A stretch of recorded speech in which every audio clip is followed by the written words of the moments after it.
शहरों की भीड़ से दूर बसा एक छोटा सा आदिवासी गांव, जहां पर बहुत ही गरीबी थी, व्यवसाय भी नहीं थे।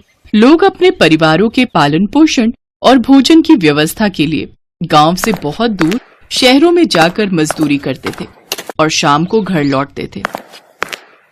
पर इन सब चीजों के कारण गांव के आदिवासी लोगों को बहुत ही परेशानियों का सामना करना पड़ता था। कभी गर्मी, कभी बरसात, कभी ठंड, हर मौसम से लड़ना पड़ता था। पर गांव वालों की मजबूरी थी, क्योंकि गांव में बिजली पानी की व्यवस्था बहुत कम थी और गांव में व्यवसाय भी नहीं थे। जिनके पास थोड़ी बहुत जमीन थी वो अपनी जमीन पर खेती करके थोड़े बहुत पैसे कमा लेते थे। पर इस मुश्किल की घड़ी में गांव की एक बहुत ही समझदार महिला तारा देवी ने एक उपाय सुझाया। मैं आप सबको यही कह रही हूँ कि हम सबको मिलकर गांव की सड़क पर एक ढाबा खोलना चाहिए, क्योंकि यहाँ से बहुत से शहरी लोग गुजरते हैं। जब ढाबा देखेंगे तो वो यहाँ भोजन के लिए जरूर रुकेंगे। इससे हम सभी आदिवासी समुदाय के लोगों की कमाई भी होगी और हमारे रोजाना शहर से आने जाने की कठिनाई भी दूर हो जाएगी। तारा ठीक कह रही है। हम सब गांव की औरतें अपने आदिवासी पारंपरिक व्यंजन बनाकर जब शहर के लोगों को खिलाएंगे तो इतना तो हमें पता है कि शहर के लोगों को हमारे आदिवासी व्यंजन बहुत पसंद आएंगे। हाँ, क्योंकि हमारा भोजन मिट्टी के बर्तनों और केले के पत्तों के इस्तेमाल से बना होता है। शहरी लोग इस भोजन को जरूर पसंद करेंगे। अब हमें देर नहीं करनी चाहिए। मेरी पत्नी तारा ठीक कह रही है। हम सबको मिलकर खूब मेहनत करनी है और एक आदिवासी ढाबा तैयार करना है। इस काम में हमें आज से ही लग जाना चाहिए। सब आदिवासी लोगों ने तारा और उसके पति की बात को माना और सबने मिलकर खूब मेहनत से गांव के बाहर सड़क पर एक कच्चा ढाबा बना लिया, क्योंकि आदिवासी गांव वालों के पास इतने पैसे नहीं थे कि वो मजबूत और पक्का ढाबा बना सके। ढाबे का भोजन खाने में बहुत ही स्वादिष्ट होता था। शाकाहारी, मांसाहारी दोनों तरह का भोजन आदिवासी लोगों के ढाबे पर मिलता था। दिन भर जो भी कमाई होती सारे गांव वाले आपस में बराबर बराबर बांट लेते। धीरे धीरे ढाबे पर कमाई होनी शुरू हुई। पर एक दिन जब आदिवासी लोग ढाबे पर खाना बना रहे थे तो अचानक बहुत तेज बारिश आनी शुरू हो गई। तारा, हमने तुम्हारी और शैलेंद्र की सलाह पर ढाबा खोल तो लिया है और आज तो हम सबका बहुत नुकसान हो गया भाई। देखो तो बारिश रुकने का नाम ही नहीं ले रही है। ढाबे पर जो भी खाना बना हुआ है सब पतीलों में पानी भर रहा है। अब रुकने का कोई फायदा नहीं है। हम सबको घर चलना चाहिए और कल से वहीं शहर जाकर मजदूरी का काम शुरू करना चाहिए। यहाँ इस कच्चे ढाबे पर मेहनत करके हम अपना समय और पैसा खराब नहीं कर सकते। सब गांव वाले वापस अपने घरों को चले गए, क्योंकि ढाबे में पूरी तरह से पानी भर चुका था। ढाबा बारिश के पानी में डूब चुका था। हमने क्या सोचा था और क्या हो गया। इस बारिश और तूफान ने तो सब कुछ खराब कर दिया। तारा, चलो घर चलते हैं। ऐसे बारिश में कब तक भीगती रहोगी, बीमार पड़ जाओगी। शैलेंद्र, मैंने अपने आदिवासी लोगों की भलाई के लिए बहुत कुछ सोचा था, पर आज सब कुछ खत्म हो गया। अभी तारा और उसका पति शैलेंद्र बात कर ही रहे थे कि अचानक एक गाड़ी तेज रफ्तार से आकर एक पेड़ से टकरा जाती है और उसमें बैठा एक बड़ी उम्र का आदमी और ड्राइवर जख्मी होकर बेहोश हो जाते हैं। सुनो, वो देखो, सामने कार का एक्सीडेंट हुआ है। हमें चलकर देखना चाहिए। लगता है बारिश में कार संभाल नहीं पाए। तारा, इनको तो चोट आई है। हमें गांव वालों को बुलाना चाहिए। एक काम करो, मैं यहीं रुकता हूँ, तुम सारे गांव वालों को बुला कर लाओ। हमें इनकी मदद करनी होगी। हाँ, मैं अभी बुला कर लाती हूँ। तारा दौड़कर जाती है और सारे गांव वालों को बुला लाती है। सब लोग कार में जख्मी ड्राइवर और उसके मालिक को गांव के अंदर ले जाते हैं। गांव का एक वैद्य उनको ठीक करने की कोशिश करता है। इसमें सभी आदिवासी लोग भी उसकी मदद करते हैं। कुछ घंटों बाद मालिक और ड्राइवर को होश आता है। गांव वाले ये देखकर खुश हो जाते हैं। शुक्र है भगवान का कि आप दोनों को होश आ गया। आप दोनों ये काढ़ा पी लो। इससे दर्द में आराम आएगा और जख्म भी जल्दी भरेगा। आप सबका बहुत बहुत धन्यवाद। बारिश बहुत तेज थी, ड्राइवर को पता ही नहीं चला। सेठ जी, पता नहीं कार कैसे फिसलती चली गई और अचानक से सब कुछ हुआ कि मुझे संभलने का मौका ही नहीं मिला। मेरी पत्नी यशोदा ने मना किया था, पर मैंने उसकी बात नहीं मानी और दूसरे शहर के लिए निकल पड़ा। कब एक्सीडेंट हुआ कुछ नहीं पता चला। ये तो अब होश आया है तो कुछ कुछ याद आ रहा है। अब ये कौन सा गांव है? ये मैंने पहले कभी नहीं देखा। शहर के बाहर वाली सड़क पर हमने ढाबा खोला था, इसी वजह से आज हम वहां सड़क पर थे, तभी आपको देख लिया। नहीं तो हमारा गांव तो बहुत अंदर पड़ जाता है, तो बाहर से निकलने वाले लोगों का पता ही नहीं चलता। हम आदिवासी हैं। ये हमारा आदिवासी गांव है, शहर से बहुत दूर पड़ता है, इस वजह से शायद आपकी कभी नजर नहीं गई होगी। ढाबा? अब कौन सा ढाबा साहब? ढाबा तो बारिश और तूफान में डूब चुका है। सेठ को सारी बात पता चलती है। सेठ ने देखा कि ढाबा सचमुच पूरी तरह से डूब चुका था। उस सेठ का नाम मनोहर लाल था। मनोहर लाल ने मन ही मन विचार किया कि जब आदिवासी लोग उसके लिए इतना कर सकते हैं, उसकी जान बचा सकते हैं, तो उसको भी उनके लिए कुछ न कुछ करना चाहिए। सेठ मनोहर लाल ने आदिवासी लोगों की मदद की और अपना पैसा लगाकर उन्हें एक पक्का मजबूत ढाबा बनवा कर दिया। अब पक्का ढाबा बन जाने की वजह से वहां पर बिक्री और बढ़ गई। अब मौसम का भी कोई प्रभाव उस ढाबे पर नहीं पड़ता था। आपका बहुत बहुत शुक्रिया मनोहर लाल जी। आज आपकी मेहरबानी की वजह से हम आदिवासी लोगों का ढाबा फिर से चलने लगा। बहन, तुम सबने भी तो मेरे लिए कितना किया है, मेरी जान बचाई, वरना आजकल कौन किसकी मदद करता है। तुम सबने जब मेरे लिए इतना किया तो मेरा भी तो फर्ज बनता है कि मैं तुम सबके काम आ सकूं। तुम सब गांव वालों को कभी भी कोई भी परेशानी हो तो बेझिझक मुझसे कहना, मैं हमेशा तुम सबकी मदद के लिए तैयार रहूंगा। सेठ मनोहर लाल की मदद से सभी आदिवासी गांव वाले बहुत खुश थे। धीरे धीरे उस आदिवासी गांव ने भी तरक्की करनी शुरू कर दी।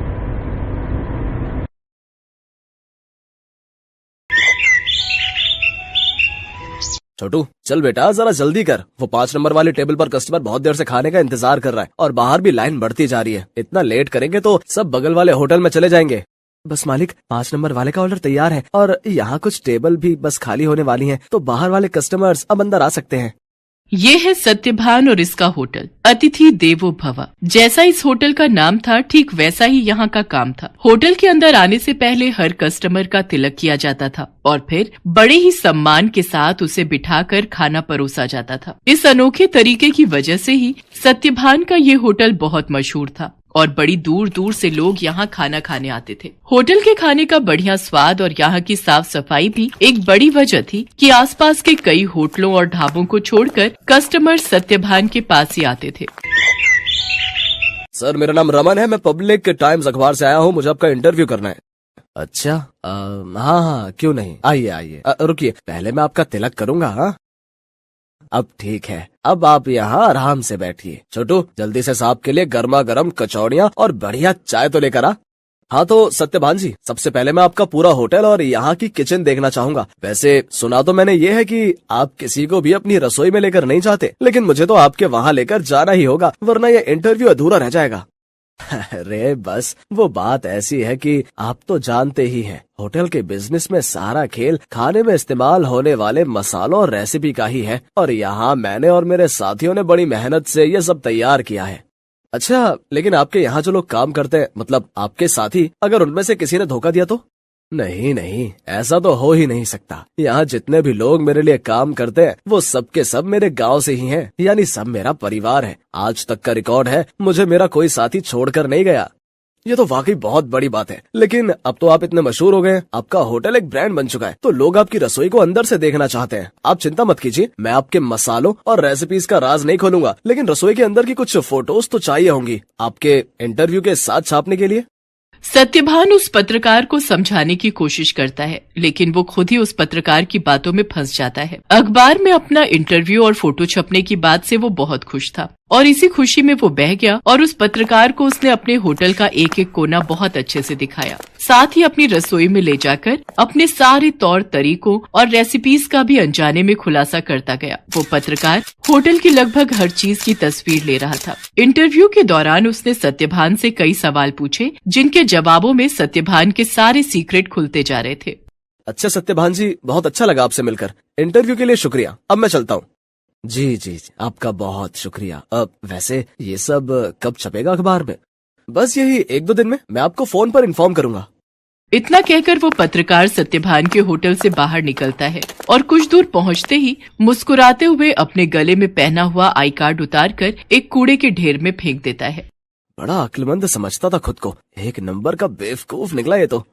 असल में ये आदमी कोई पत्रकार था ही नहीं, पास ही मौजूद एक दूसरे होटल के मालिक का रिश्तेदार था, जो पत्रकार बनकर सत्यभान के सारे सीक्रेट जानने के लिए उसके पास गया था। ये आदमी अपने मकसद में पूरी तरह से कामयाब हो चुका था। इधर सत्यभान रोज सुबह के अखबार में अपने इंटरव्यू के छपने का इंतजार कर रहा था। जा छोटू, देख तो अखबार आ गया होगा। अब तो पूरे 4 दिन हो लिए, आज तो पक्का अपनी फोटो छपी होगी।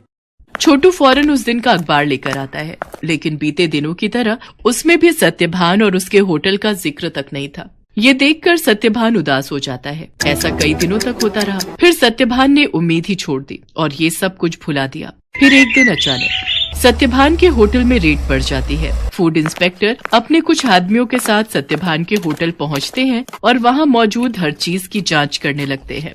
देखिए, हमें आपके होटल के खिलाफ शिकायत मिली है कि आप खाने में नकली सामान का इस्तेमाल करते हैं। ये कैसी बातें कर रहे हैं आप? सालों से मैं इस होटल को चला रहा हूँ, वो भी पूरी ईमानदारी से। अगर ऐसा है तो हमें यहाँ की तलाशी लेने दीजिए। चलिए हटिए यहाँ से। पूरी टीम होटल का कोना कोना छानने लगती है। तभी उन्हें किचन के पास एक छोटा सा दरवाजा दिखता है। फूड इंस्पेक्टर खुद इस दरवाजे को खोलकर अंदर जाते हैं तो उन्हें काफी मात्रा में नकली घी, तेल, नकली मसाले जैसी कई चीजें मिलती हैं। तो ये है तुम्हारी ईमानदारी का सबूत? हाँ, शर्म आनी चाहिए तुम्हें। सत्यभान को कुछ समझ ही नहीं आ रहा था कि आखिर उसके साथ हुआ क्या। खाद्य विभाग की टीम सत्यभान के होटल को सील कर देती है। साथ ही सत्यभान को जेल भेज दिया जाता है। एक ही पल में सत्यभान का सब कुछ बर्बाद हो गया था। उसका परिवार सड़क पर आ गया था। सत्यभान खुद को बेगुनाह साबित नहीं कर सका और उसका सब कुछ जुर्माने की रकम अदा करने में चला जाता है। उसके गांव के लोग जो उसके लिए काम किया करते थे, वो भी उसका साथ छोड़कर गांव वापस चले जाते हैं, सिवाय छोटू के। चलो, तुम्हारी जमानत हो गई है। जमानत की बात सुनकर सत्यभान चौंक जाता है। वो बाहर आकर देखता है तो एक वकील के साथ खड़ा छोटू उसका इंतजार कर रहा था। छोटू, तूने ये सब कैसे किया बेटा? तेरे पास इतने पैसे कहाँ से आए?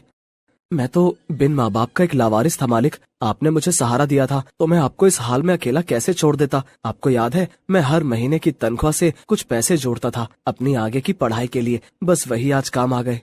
छोटू की बात सुनकर सत्यभान की आंखों में आंसू आ जाते हैं और वो छोटू को गले लगा लेता है। लेकिन अभी भी सब कुछ ठीक नहीं हुआ था। शहर भर में सत्यभान का नाम खराब हो चुका था। इसलिए सत्यभान अपने परिवार और छोटू के साथ शहर छोड़कर अपने गांव चला जाता है। वहां बांस के बड़े बड़े जंगल थे, जिनके बीचों बीच एक छोटी सी झोपड़ी बनाकर सत्यभान और उसका परिवार रहने लगता है। सत्यभान के पास गुजर बसर के लायक भी पैसे नहीं थे, इसलिए उसे कुछ तो करना ही था। तभी एक दिन उसने गांव के एक बच्चे को एक आधे कटे बांस में कुछ खाते हुए देखा। सत्यभान उस बच्चे के पास गया और उससे बोला, बेटा, ये क्या खा रहे हो? ये हरे बांस का अचार है और ये रोटी है। ये बर्तन, ये भी बांस से बना है। वो यहाँ गांव में बांस ही सबसे ज्यादा उगता है ना, तो हम लोग इसी का ज्यादा से ज्यादा इस्तेमाल करते हैं। उस बच्चे की बात सुनकर जैसे सत्यभान के दिमाग के घोड़े दौड़ने लगे। उसने फौरन छोटू को अपने पास बुलाया और उसे कुछ समझाने लगा। फिर अगले दिन तड़के सुबह ही वो छोटू के साथ बांस के जंगल में गया और ढेर सारी बांस की लकड़ियां काट कर ले आया। सत्यभान और छोटू दिन रात लगे रहे और देखते ही देखते उन दोनों ने सिर्फ बांस की मदद से पूरा का पूरा होटल बनाकर तैयार कर लिया, जहां दीवारें भी बांस की थीं और सारे बर्तन भी। अब सवाल ये था कि इस होटल में पकेगा क्या? मालिक, आप चिंता मत कीजिए, हमें जाकर सब लोगों से बात करनी चाहिए जो शहर में अपने साथ काम करते थे। मुझे विश्वास है कि वो सब हमारा साथ जरूर देंगे। छोटू की बात मानकर सत्यभान अपने गांव के लोगों से बात करता है। धीरे धीरे गांव के कई लोग उसकी मदद के लिए आगे आते हैं। कई लोग उसे मुफ्त में राशन देते हैं, जिसके साथ हरे बांस का इस्तेमाल करके सत्यभान और छोटू होटल के लिए खाना बनाते हैं। और इस तरह एक बार फिर सत्यभान का होटल चल पड़ता है। लेकिन हालात अब पहले से बहुत अलग थे। कई दिनों तक सत्यभान के होटल में एक भी ग्राहक नहीं आता। फिर एक दिन शहर से कुछ दोस्तों का एक ग्रुप वहां आता है और सत्यभान के अनोखे होटल को देखकर चौंक जाता है। कुछ नया आजमाने के इरादे से वो सभी सत्यभान के होटल के अंदर आ जाते हैं। सत्यभान उन सब की बहुत ही अच्छे से खातिरदारी करता है और फिर भाई वाह, मजा आ गया। ये तो बिल्कुल ही नया एक्सपीरियंस था। शहर से इतनी दूर इतनी अच्छी सर्विस और उससे भी बढ़िया खाना। सच में बहुत अच्छा लगा यहाँ आकर। और सबसे बड़ी बात, मुझे तो पता ही नहीं था कि बांस को भी खा सकते हैं, वो भी इतने अलग अलग रेसिपीज में। सत्यभान के खाने और अलग किस्म के होटल की तारीफ वो सभी दोस्त अपने दूसरे दोस्तों से जाकर करते हैं, जिसके चलते और भी लोग खास तौर पर सत्यभान के होटल में खाना खाने वहाँ पर आते हैं। सत्यभान की सर्विस और खाना बहुत जल्दी अपना पहचान बना रहा था। लोग शहर के हाई फाई होटल छोड़कर सत्यभान के पास गांव में आ रहे थे। धीरे धीरे सत्यभान की गाड़ी पटरी पर आने लगती है और उसके पुराने साथी जो गांव में ही थे वो भी उसके पास काम पर लौट आते हैं। मालिक, भगवान की दया से अब सब ठीक हो रहा है, लेकिन अब तक ये समझ नहीं आया कि आखिर वो सब नकली सामान उस दिन अपने होटल में आया कहाँ से। ये पहेली तो सच में सुलझानी ही होगी छोटू। मुझे लगता है मुझे कुछ करना चाहिए। सत्यभान के पास अब इतने पैसे जमा हो चुके थे कि वो अपने खिलाफ रची गई साजिश की जांच करवा सकता था। वो अपने केस को रीओपन करवाता है और एक प्राइवेट डिटेक्टिव की मदद से सारा सच बाहर निकलवाता है। असल में रमन जो सत्यभान के पास पत्रकार बनकर आया था, ये सब उसके और उसके रिश्तेदार की सांठगांठ थी, जो सत्यभान के पुराने होटल के पास ही अपना होटल चलाता था। साथ ही सत्यभान की तरक्की से जलता भी था। रमन के द्वारा जुटाई गई जानकारी की मदद से ही वो सारा नकली सामान रातों रात चुपके से सत्यभान के होटल के अंदर पहुंचाया गया था। प्राइवेट डिटेक्टिव ने सारे जरूरी सबूत जुटा लिए थे, जिनकी मदद से दूध का दूध और पानी का पानी हो गया। दोषियों को सजा मिली और सत्यभान को उसकी खोई हुई इज्जत। शहर में मौजूद सत्यभान की सारी संपत्ति उसे वापस मिल जाती है, जहां सत्यभान फिर से अपना होटल शुरू करता है, लेकिन बिल्कुल नई थीम, नए तौर तरीकों और नई रेसिपीज के साथ। Thanks for watching.